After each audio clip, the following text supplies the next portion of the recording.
আজ তোমাদের সাথে এক স্বার্থপর মানুষের গল্প শেয়ার করব। সময় থাকলে গল্পটা শুনে যেতে পারো, আশা করি তোমাদের মন্দ লাগবে না। সমরবাবু আর উমেশবাবু দুই ভাই। সমরবাবু পেশায় একজন দরিদ্র কৃষক, আর উমেশবাবু একটা ছোট সোনার দোকান চালান। সমরবাবু বিয়ে করেছেন, তার এক ছেলে আর এক মেয়ে, কিন্তু উমেশবাবুর আর বিয়ে করা হয়ে ওঠেনি। এইভাবে তাদের দিনগুলো কাটছিল, কিন্তু হঠাৎ একদিন ভাগ্যের পরিহাসে সমরবাবু সড়ক দুর্ঘটনায় পরলোক গমন করেন। ছেড়ে যান তার স্ত্রী, 10 বছরের এক ছেলে আর 5 বছরের এক মেয়েকে। সমরবাবু মারা যাওয়ার পরে তার স্ত্রী ভীষণ ব্যাকুল হয়ে পড়েন। তিনি ভাবতে থাকেন এই যে 2 বাচ্চাকে নিয়ে তিনি কিভাবে সংসার চালাবেন। হঠাৎ করে তার মনে হয়, আরে তার কাছে তো একটা সোনার চেন রয়েছে, সেটা যদি বিক্রি করে দেওয়া হয় তাহলে ইনিশিয়ালি তারা কিছু টাকা পাবে, যেটা দিয়ে তাদের বেশ কিছুদিন চলে যাবে। এই ভেবে তিনি চেনটা বের করে তার ছেলেকে দেয়, দিয়ে বলে, বাবু তুই একটা কাজ কর, তুই এটা তোর কাকুকে বিক্রি কর, করে কাকুকে বল কিছু টাকা দিতে। ছেলেটা চেনটা নিয়ে তার কাকুর কাছে যায়, গিয়ে কাকুকে বলে, কাকু আমি এই চেনটা বিক্রি করতে চাই, এর বিনিময়ে তুমি আমাদের কিছু টাকা দাও।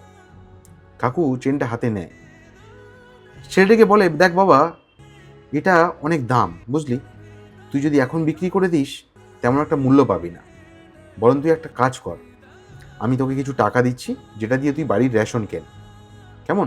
আর কাল থেকে তুই আমার কাছ থেকে কাজ শিখতে আয়, তার বিনিময়ে তোকে আমি 5,000 টাকা প্রত্যেক মাসে দেবো, তাতে তোদের সংসার চালাতে অসুবিধা হবে না।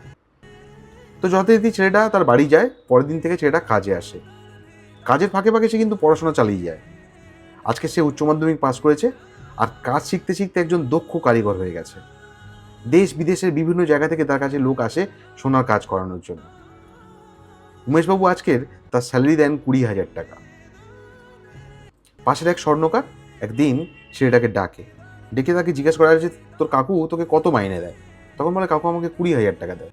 বলে, দেখ তুই এত ভালো কাজ জানিস আর তোর স্যালারি মাত্র 20,000 টাকা, তোর কাকু কিন্তু তোকে ঠকাচ্ছে বুঝলি, তুই বরং একটা কাজ কর, তুই আমার কাছে কাজে জয়েন কর, আমি তোকে 25,000 টাকা বেতন দেবো। সেটা তার মাকে গিয়ে বলে। তার মা কোনো কথা বলে না, তার মা বলে, ঠিক আছে তুমি জয়েন করে যাও। সেটা তখন কাকুর কাছে আসে, এসে বলে, কাকু আমি কাল থেকে আর তোমার কাছে কাজে আসবো না, কারণ আমি একটা 25,000 টাকার কাজ পেয়ে গেছি। তার কাকুও বলে, ঠিক আছে, তোমার যেখানে ভালো লাগে তুমি সেখানেই কাজ করো। বলে কাকু আরেকজন অন্য কারিগর নিয়ে কাজ শুরু করে, সেটাও সেই ভদ্রলোকের কাছে কাজে যায়। এইভাবে বেশ কয়েক মাস কেটে যায়। হঠাৎ একদিন তার বোনের বিয়ে ঠিক হয়। তখন আরেক সমস্যায় পড়ে তারা তারা কিছু টাকা জোগাড় করে উঠতে পারছে না বোনের বিয়ের জন্য। তখন তার মা ভাবে, আরে সেই সোনার চেনটা ছিল, সেটা যদি এখন বিক্রি করে দেওয়া যায় তাহলে এবারের মতো বোনের বিয়েটা উঠতেই যাবে। বলে সোনার চেনটা ছেলের হাতে দিয়ে বলে, বাবু তুই একটা কাজ কর, এটাকে বিক্রি করে দে। সোনার চেনটা যখন ছেলেরা হাতে পায় তখন দেখে, আরে এটা তো নকল সোনা, কিন্তু কাকু আমাকে কেন এটা বলেছিল আসল সোনা, এর প্রচুর দাম। এই বলে সেই চেনটা হাতে করে নিয়ে সে কাকুর বাড়িতে পৌঁছায়। গিয়ে দেখে কাকু বিছানা সজ্জা, ভীষণ অসুস্থ। কাকু বলল, কি রে, কি ব্যাপার, এতদিন পরে এলি? তখন সেটা বলে, কাকু তুমি আমাকে এই সোনাটা চেনটা দেখে কেন বলেছিলে তখন এর প্রচুর দাম, এটা তো আসলে নকল সোনা। তখন তার কাকু হেসে বলে, দেখ বাবু, আমি যদি তোদেরকে সেই দিন সেই কথাটা বলতাম যে এটা নকল সোনা, বলে কিছু অল্প পয়সা তোদের হাতে দিতাম, তাহলে কিন্তু তোরা ভাবতিস যে কাকু তোদের সাথে চিটিংবাজি করেছে। আজকে তুই নিজে বুঝতে পেরেছিস এটা ডুপ্লিকেট। তো বল কি হয়েছে? বলো, কাকু আমার বোনের বিয়ে ঠিক হয়েছে, তো তার বিয়ের জন্য কিছু পয়সা দরকার, কি করব ভেবে উঠতে পারছি না।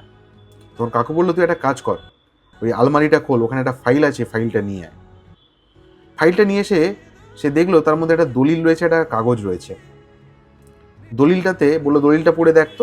দলিলটাতে দেখলো যে সেই সোনার দোকানটা কাকু তার নামে লিখে দিয়েছে, কেন কাকুর আর কেউ নেই। আরেকটা কাগজ, যেটা হচ্ছে পোস্ট অফিসের একটা বই।